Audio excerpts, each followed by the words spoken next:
Très ravi de vous retrouver, chers internautes. Bienvenue dans les chroniques de Warha. am naa kontaan ak mbégte ci jàkkaarloog yéen tey jii ci àjjuma ji yemboog 18 août ci atum 2023 di leen wax ni dorénavant vous pouvez suivre tous les vendredis à partir de 18h votre chronique de Warha fii lay xewee di leen ñëwaat ak yéen ci li nga xam ne nii jàpp nañ ni moo gën a fes ci semaine bi daat koy toog waxtaan ci ak yéen wax leen ci li nga xam ni loolu lañ ci xalaat les chroniques de Warha nag tey si ñaari cas rek lay yem ndaxte dafa doon ay cas yi nga xam ni am nañ ko ci semaine bii ñu génn mu doon ay mbir yu doy waar bi ci njëkk mooy la nga xam ni moo xew fële ca Fass Boye suñu yaram yi yëpp yëg nañ ko si njàqare ak tiitaange ak tristesse la ñu nekk képp kuy sénégalais képp ku nga xam ni sax doo sénégalais te nga yëg li xew xam li xew sa xol du neex li xew du dara lu dul dafa am benn bateau bu fa bàyyeekoo ci le 10 juillet bateau boobu nag ba muy dem mu ngi yeboon ci lu toll 101 passagers gannaaw ba mu demee ba ña fa nekk jàppoon ni dafa réer daal di nañuy sax def ay communiqué ngir artu autorités yi ci réew mi ngir ñu mën leen a taxaw ba gis ñooñu mais gis leen mu ngi doon am que 25 jours plus tard maanaam le 15 août ci lañ leen gis fële nga xam ne ni mooy ci au large du Cap-Vert à 600 kilomètres des côtes sénégalaises ba ñu gisee bateau ba nag ña ngi fa fekk 38 rescapés 101 ba 38 moo tax ñu jàpp ni plus de 60 personnes daal dina ñuy génn àdduna daal dina ñuy des ci géej gi ginnaaw bi bateau boobu réeree mu nekk ca biir géej gi ba mu am ñaar fukki fan ak juróom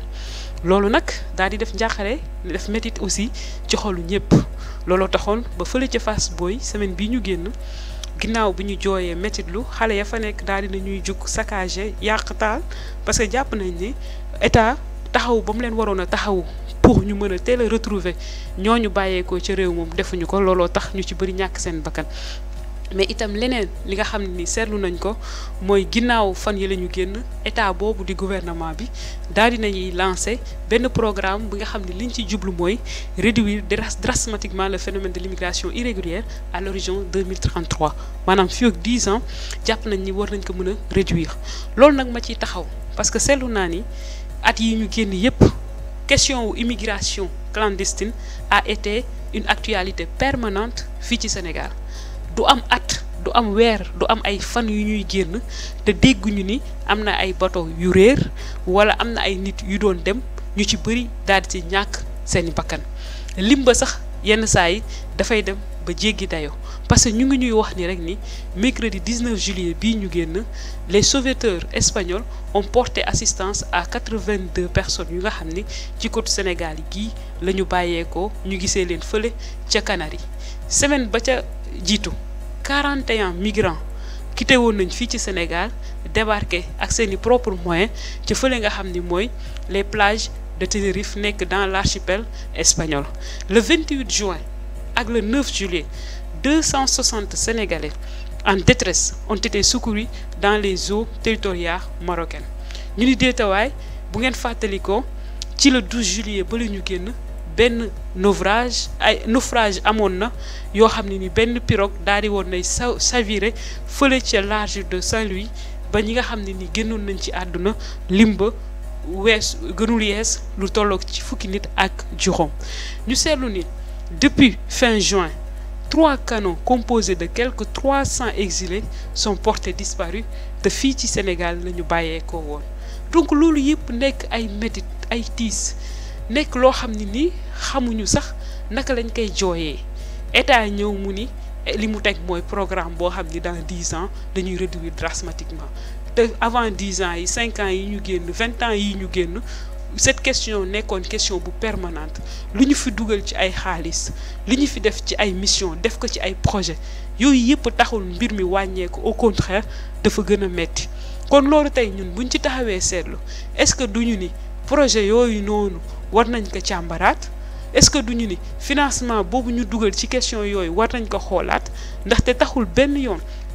bile mbir daal di deltu ginnaaw au contraire dafa gën a avancer yenn saa yi lu ñu lay wax mooy réew mi dafa tàng les jeunes ont du mal à joindre les deux bouts les difficultés sont là et véritablement c'est la chose la mieux partagée au Sénégal amul kenn ku fi nekk di fi yendu di fi juddoo di fi yeewoo te gisoo ni métit bi fi am yaa ngi koy dund ci dund gu seer ci xaalis wu ñàkk mais loolu itam warta tax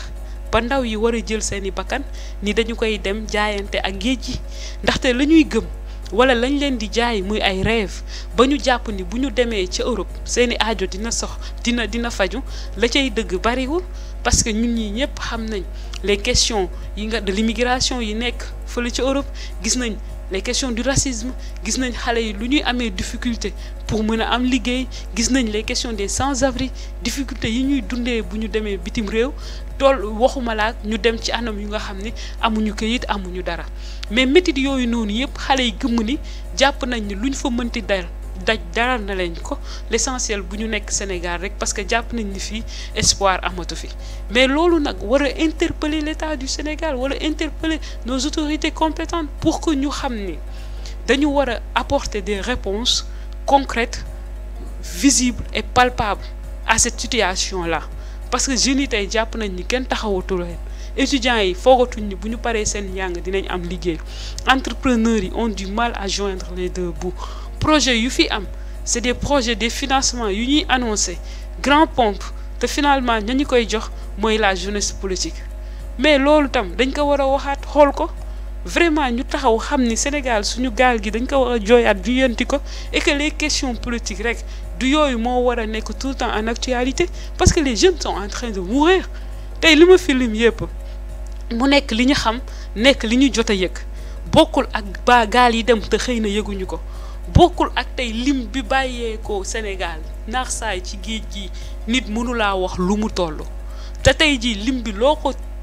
natt rek man pour man toll na fa wala mu weesu ko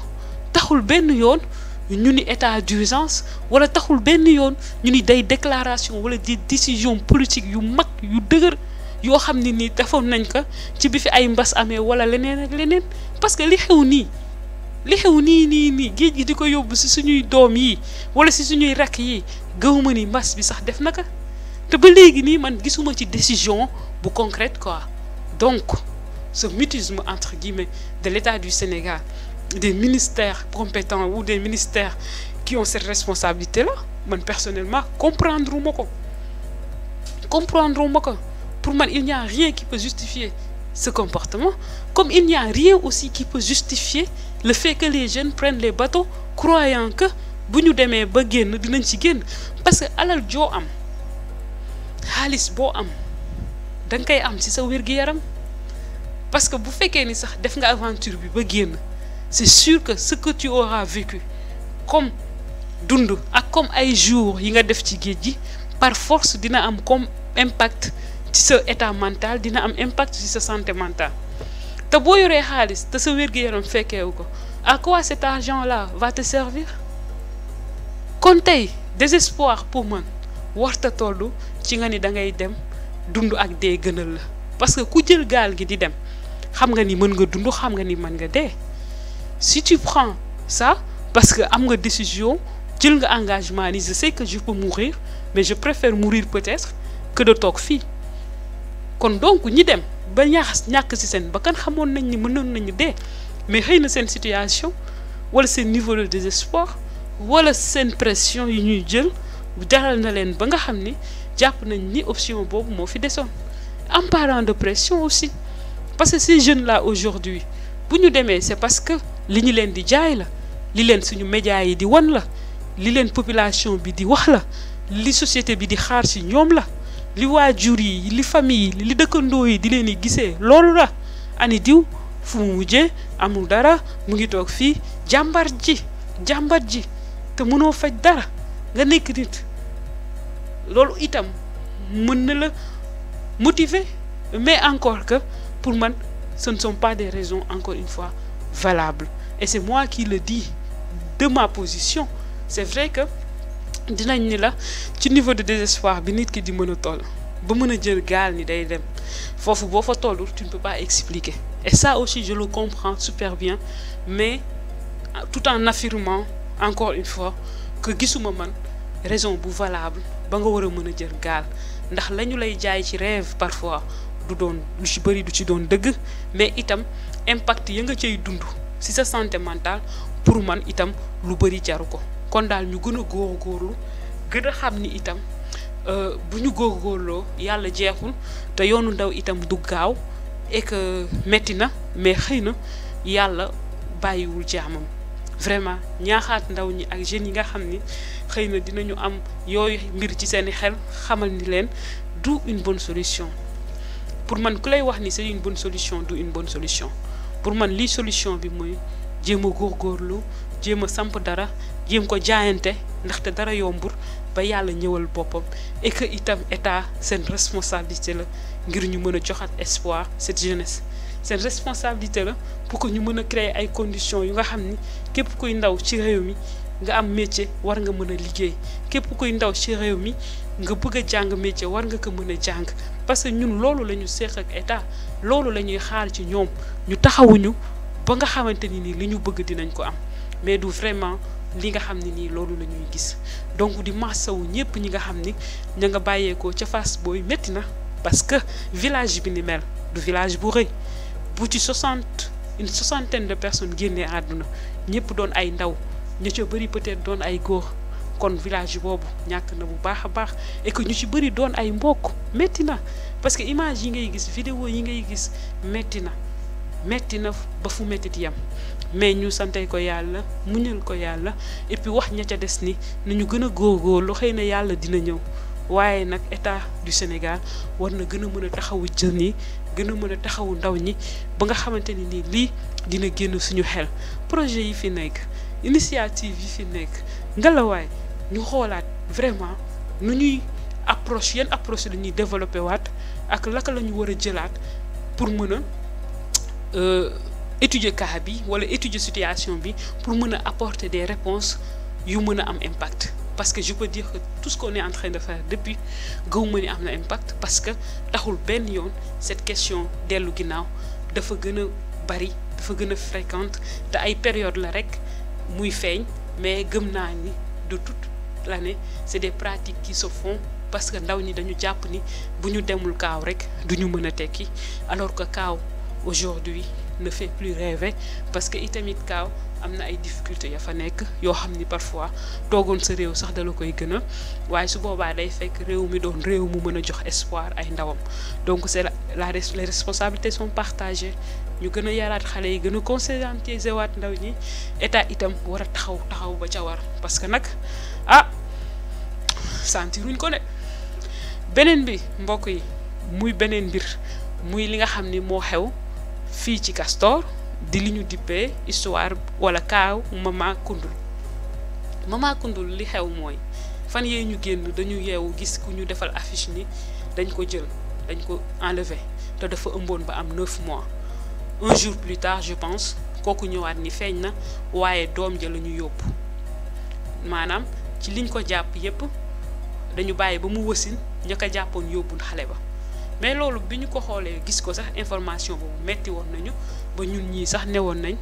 ak suñu yeneen i naataangoo na procureur autosaisir parce que il était hors de question pour ñun ñu concevoir ku jigéen ku ëmb ba am juróom-ñeenti weer jur doomam ay ravisseur ñëw jël yóbbu doom ji mais bi ñu yeewoo suñu grande surprise dañoo gis ci presse bi ni loolu yëpp dara amu ci woon c'était une histoire montée vraiment par l'auteur même la fille la supposée victime ànd ci ak ay complices am li ko waral parce que moom nee nañ def na lu toll fukki at ci sëy te musul am doom mais loolu yëpp du ñu renvoyer ci pression sociale bi nga xam ne nekk na ci jigéen ñi responsabilité d'avoir un enfant dans un couple bi nga gën xam ni jël nañ ko à 100% teg ko ci ndoddu ko jigéen gi te loolu du dëgg benn du yoon parce que ci sëy bu doom amul war nañ xool ci ku jigéen ki war a xool ci ku góor ki bu dee sax ci ku jigéen ki la ñu xam ni sëy bi yàlla moo fa tuddul doom bu dee ci góor ki la ñu xam ni yàlla moo tuddul doom ci àddunaam mais doom genre c'est pas genre le mariage et avoir un enfant il y a pas une relation de cause à effet l'un ne garantit pas forcément l'autre la preuve il y a des gens qui ont des enfants et qui ne se sont jamais mariés il y a des gens qui se sont mariés et qui n'ont jamais eu d'enfants loolu c'est une question de destin c'est Dieu qui décide yàlla mi ñu sàkk mooy xool doom xool fa mu ko neexee mu bind ko fa mais lan moo tax suñu société bi jël toute cette responsabilité là teg ko ci ndodd ku jigéen ki ba nga xam ni bu sëyee ba am 5 mois bu ëmbul sax ñu commencé di koy gaaruwaale wala di koy wax looy xaar wala di koy wax demal faju ji te xaar boobu ak question yooyu duñ ko diriger mukk ci ku góor ki bañ nañ ko ba ci suñu société dañuy gis ku jigéen ku amul doom dañu naan dafa jaasir mais man xaw ma ku góor ku amul doom nu ñu koy tuddee bu amee xëy na ngeen wax ma ko ci commentaire yi pour vous dire comment cette responsabilité là est à 100% sur le dos des femmes mais li ci gën a injuste mooy xale bi gannaaw bu responsabilité d'avoir des enfants nekkee ci ndodd ku jigéen ki ñu ni deetawaay 9 mois de grossesse doo sax remarquer la présence de l'homme rarement ngay dem ci ay bërëb yu ñuy joxe doom ñu ni ani papaay xale bi mu ni la maa ngi nii xanaa gannaaw bu xale ba juddoo wala gannaaw ba ci ay ordonnance décès te loolu sax ñay taxaw di assumer seeni responsabilité ci jamono ji ñu toll dañu leen di compter mais malgré tout ça la loi sénégalaise les normes de notre société vont te dire que ba gannaaw ba xale ba juddoo tout ce qui tourne autour des droits ci ku góor ki la ku góor ki mooy am tous les droits sur l'enfant yow mii yaayam malgré tout ce que tu as vécu pour nga jël xale bi jëlee ko Dakar yóbbu ko Ziguinchor sax il te faudra une autorisation parentale suñu réalité socioculturelle même l'enfant le nom qu'on va lui donner tur bañ koy tudd sax ku jigéen ko du ci am avis mais vous pensez que ça c'est normal mais ce n'est pas normal c'est injuste quand on vous parle des inégalités socioculturelles c'est de cela qu'il s'agit ce n'est pas injuste ce n'est pas juste c'est injuste kon loolu yëpp ay points la yu ñu war a xoolaat et je pense que c'est un point qui mérite qui mérite une réflexion et je pense qu'on le fera mais fii ñu toll ci cas wi di mbirum Mama Koundoul jàngat wii lañ ci amoon c'est la société et sa pression tey niveau de pression bi mën a tax nit ki toog fi mu toog xalaat scénario boobu yëpp mettre ko en œuvre bi ñu nekk naka nga doon def pour faire croire aux gens que ni da nga ëmboon mu ne ay morceaux la doon jël di ko dugal ci biiram pendant 9 mois ngay nax sa bopp di nax nit ñi parce que rek naxin googu moo la sax gënal pression ba nga doon dund kon est-ce que mën ngeen imaginer ce niveau de pression là c'est difficile c'est terrible kon ñun ñii ñëpp war nañu xoolaat suñu doxalin ak suñu defin ndaxte nag àq moom dafa sew de parce que boo jëlee nit def ko jafe-jafe def ko métit yooyu ba xamul nu muy dundee ba muy créer problème yii yëpp ba tey jii nii j'espère que yoon au lieu mu koy yóbbu feneen dina ko mën a góorgóorlu ba utal ko un suivi psychologique parce que jàpp nañ ni la santé mentale est importante et malheureusement c'est un aspect invisibilisé et invisible dans notre société parce qu'en général pour ñun da nga feebar ka boo tëddee wala nga dem hôpital ñu perfusionné la mais sa bopp bi bu métti sa santé mentale bii nii nga xam ne nii toutes ces violences psychologiques yu ñu lay def au sein de la société foofu lay impacter directement kenn jëlu ko en charge kenn du koy toppatoo loolu tax jigéen ñi métit gi ñuy dund souffrance gi ñuy dund ci suñu réew jéggi na dayo te yàlla tegu leen ko keneen tegu leen ko lu dul la société et ses observations la société et ses attentes la société et ses injustices donc ñun ñëpp war nañ xoolaat suñu bopp c'est un cas triste c'est un cas triste mais moi je n'ai pas regretté avoir apporté mon soutien à l'égard d'une personne qui pensait ou yoo xam ni jàppoon nañ ni ci dañ ko enlevé woon et yóbbu ko je regrette pas mais c'est à nous toutes de revoir et tous notre façon de voir et que ñu xam ni mbirum doom yàlla la ce n'est pas que la responsabilité de la femme et que xale ba bu juddoo yaay ji ak papa ji dañ ci war a yem droit papa ji yaay ji bu ko ëppalewul droit papa ji waru ko ëppale dans un pays juste digression bi loolu la woon mais li mu doonoon xam ngeen ko mu doonoon ay actualités yu triste yu nga xam ni man jàpp naa ni moom ma gën a marqué ci semaine bi waraloon bi les chroniques donc maa leen di jox rendez-vous vendredi prochain à 18h sur Warkha TV la chaîne qui nous rapproche jërëjëf.